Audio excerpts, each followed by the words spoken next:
Et c'est grâce à vous, Franck Ferrand, bonjour. Oui, bonjour Thomas. C'est grâce au 25 mai auquel vous nous emmenez ce matin. En effet, le 25 mai 1864, jour du vote de la loi Olivier.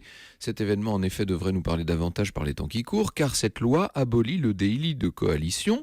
Ça veut dire qu'elle ouvre la voie au droit de grève. Mais attendez, il y a eu des mouvements de grève avant 1864, non ? Oui, mais ils étaient illégaux et ils se terminaient souvent dans le sang. Pensez à la révolte des Canuts, par exemple, les tisseurs de soie lyonnais en 1831. Précisons tout de même que cette loi n'instaure pas encore tout à fait le droit de grève. Elle le dépénalise simplement.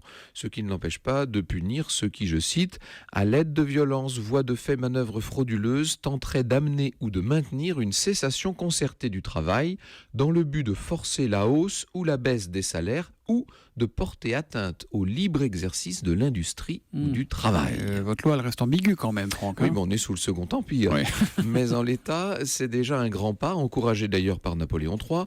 Nous sommes en pleine révolution industrielle, les ouvriers commencent à s'organiser et deviennent un interlocuteur, si vous voulez. Il faut donc faire baisser les tensions, il faut lâcher du lest.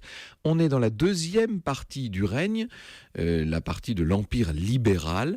Après une première décennie de règne autoritaire, Napoléon III a choisi de faire des concessions aux libéraux.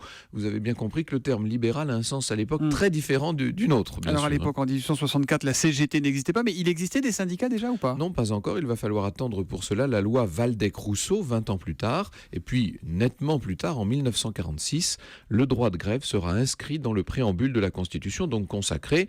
Aujourd'hui, la notion de grève fait partie de notre quotidien. Vous voyez ce que je veux dire ? Mais enfin, ça, c'est une autre histoire. L'histoire qu'on retrouve tout à l'heure à 14h avec vous nous parlerez de quoi ? Nous évoquerons Voltaire, qui depuis 18 mois est redevenu furieusement à la mode. La mode de Voltaire avec Franck Ferrand et donc le droit de grève né en quelque sorte ce 25 mai 1864. Curieuse résonance avec l'actualité. À demain les experts. À demain.